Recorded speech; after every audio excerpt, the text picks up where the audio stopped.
fucking idiot, man. Fucking idiot coming down there like a bat out of hell.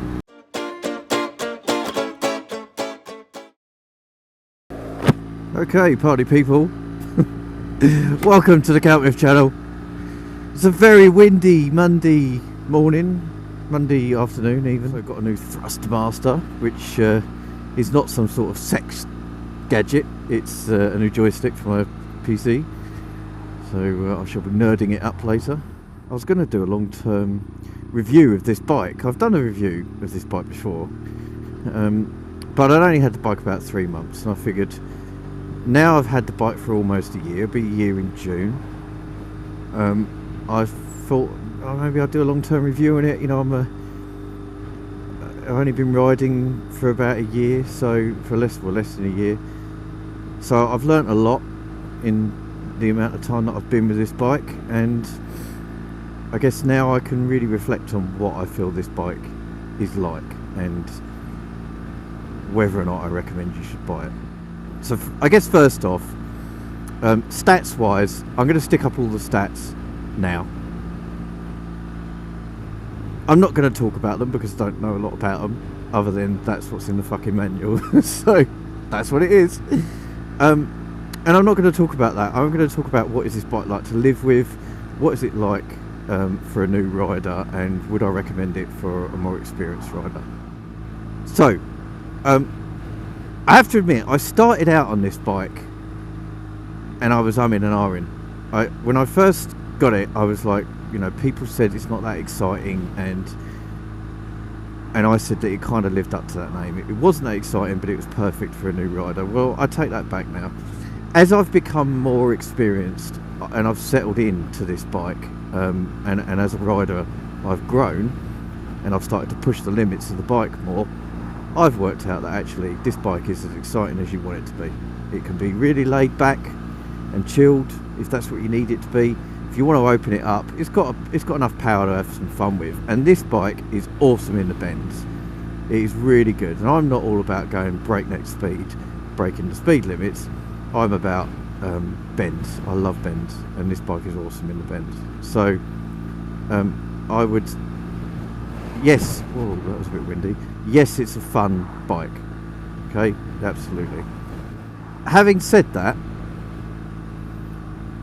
it is quite expensive. I mean, this bike cost me about $9.5 grand, and that's with everything. I mean, that's every bloody extra apart from the alarm.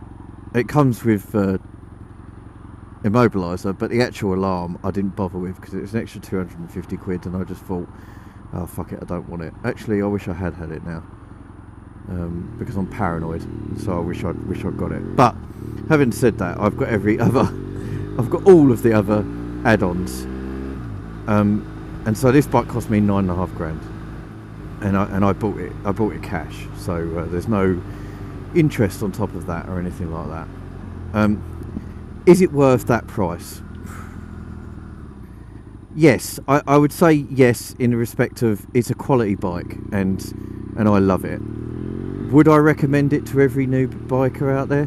No. I think most new bikers would want to buy a second-hand bike rather than a brand new, you know, risk it all on a brand new bike. But if you are like me and you kind of you jump in head first into things, and you just kind of think, you just kind of know you're going to want this bike, and you kind of think, I'm going to want it for some time, go out, get an F800r. It's a perfect beginner bike. It's a perfect bike to grow into, and as you grow as a biker, this bike will grow with you, and you'll just love it, and hopefully as much as I do. So pros, it's fantastic in the bends. It's got, you know, it's 90 brake horsepower, so it's got enough torque and power behind it to be a lot of fun and on days out. And I've never struggled keeping up with anybody that I've been out with on the day on this bike. I really like the look of it, and I'll do a walk around later so you can have a look. But I love the look of this bike, especially in this colour scheme, which is blue and black. I love the sound of it with the Astropovic exhaust on it. It's a really nice sounding bike with that on. With the stock exhaust, you're going to want to get you're going to want to get another exhaust, because the stock exhaust is crap. It sounds terrible, but then most stock exhausts do.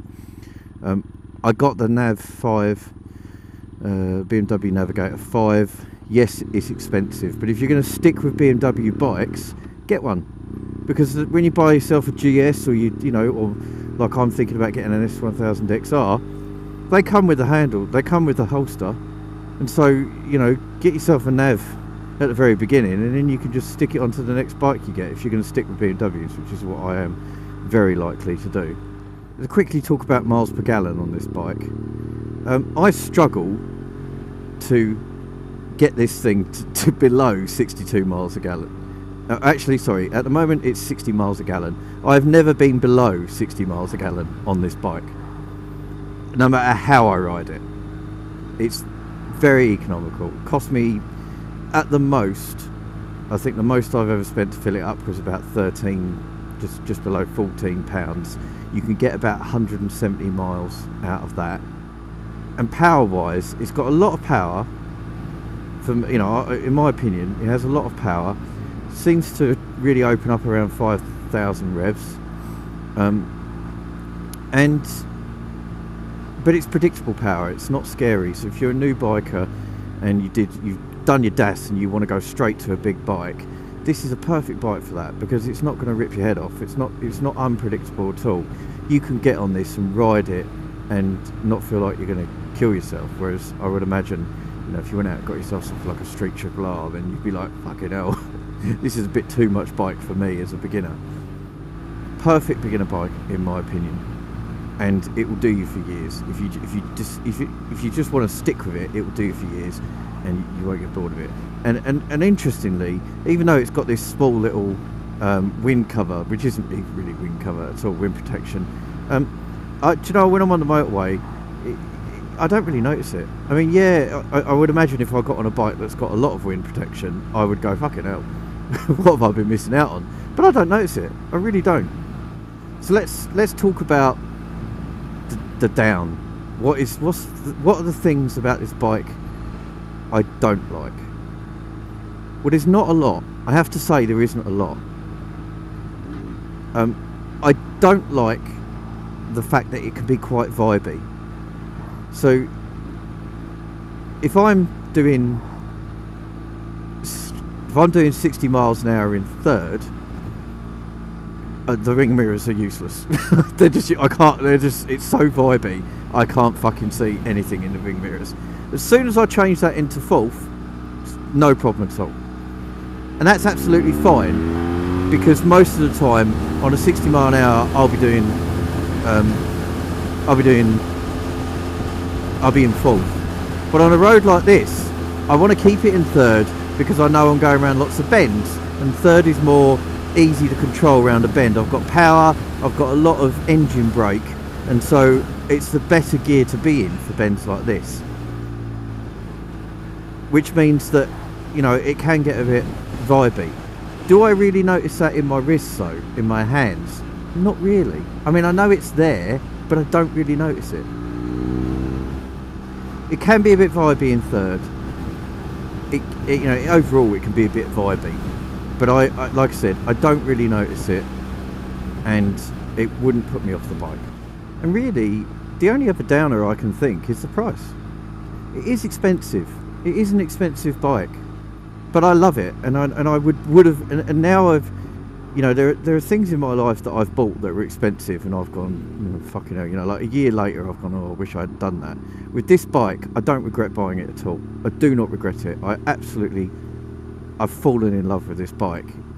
I didn't fall in love with it straight away, but I didn't really know any better. But as I've started to really gel with this bike, I've totally fallen in love with it, and I'll be sad to see it go.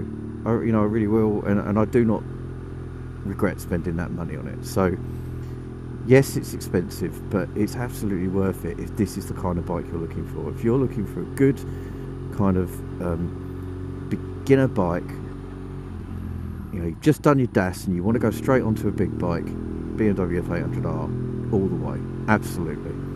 Would I recommend it for somebody who's been riding a 125 for the last 3 years? That's a tough one. You can only answer that question yourself, if I'm being absolutely honest. Yeah, if you've been riding a 125 for the last 3 years and you want to go out and get yourself like a street triple R, then go and get yourself a street triple R. Only you can answer that question. Only you knows what you're going to do with that wrist, yeah? And whether you're capable of dealing with a bike of that power. But if you've been riding a 125 for 3 years and you think, I want to move to a big bike, but I don't want to go fucking crazy, go out there, get yourself a BMW F800r. There's lots of them about that you know, you can get for a really good price if you go second hand. Yeah, a lot of guys do what I did. They buy one of these bikes brand new. They fall in, they absolutely love it. It's a perfect bike to start them off. And then a year later, they go, I want a bigger bike, and they sell it. And so you get a year-old bike with not a lot of mileage on it for what, half the asking price. Well worth having a look. And go out there, test ride it, and do get, when you do a test ride, especially on this bike, I would say you need an hour or two, because you don't really realise the potential of this bike until you've been riding it for some time. And the only other thing I say about this bike, fucking brakes are awesome. Brembo brakes, they are really good. Really, really good. It's a very comfortable bike as well, actually. I forgot to say that, but it is bloody comfortable. I can ride around on this all day and have no issues whatsoever. Okay, let's have a quick walk around.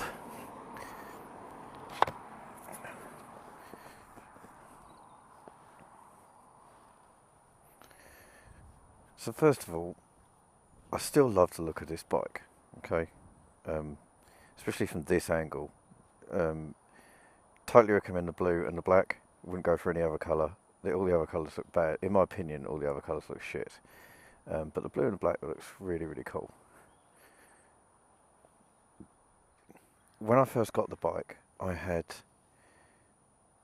crash bars where the belly pan is now. I've removed the crash bars, I've put the belly pan on, I've put the R&G Aeros crash protectors on, and the same on the forks. I've had those on. The BMW fitted all that because I'm utterly crap at all those kind of things, but it looks much better with the belly pan without the crash bars. The crash bars were brilliant, but they did add a bit of weight, and also it kind of looked like stabilisers, so I got those removed, put the stuff on there. Now it came with a belly pan, I just couldn't fit it with the push bars.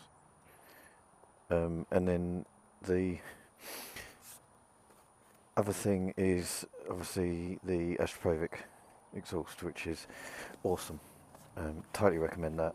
Don't stick with the stock exhaust, it's horrendous, but the Astropovic is amazing. Yeah, it's like 600 quid, but sounds incredible, and I would imagine that I can probably put this on other bikes, so I can just put the stock exhaust back on when I come to sell this and keep the Astropovic, so that'd be cool. So with this bike, it came with everything. So I've got the heated grips, which is here, two-step. I've got the adjustable suspension, which is really cool. So you've got sports, it's normal sports and comfort. I always leave it in comfort. I have been using sports, and it does kind of tighten everything up, and it's quite nice in the bends. On the info side of things, you get trip information, you get miles per gallon, and then also you get things like your tyre pressure, which is really useful. Tyre pressure additional option, but totally recommend going for that option. I had the Nav5 fitted, as I said earlier, and it's brilliant. Get one of those. Perfect system, really good for the BMW. And like I say, if you stick with BMWs, you can take your navigator with you, which is always useful. Storage wise, there is no storage. There is literally no storage under this. There's a bit of area here in this area here where you can fit something, but I tend to just wear a rucksack. It's a lot easier. On the R, which is the version I got, the Roadster or whatever it's called. So on the top end model that I got, which comes with everything, I got the racking for the panniers that comes with it, and that's really, really cool. Just so you've got the option there, and actually I think it looks better with it. It actually looks better with it than without it, so well worth it.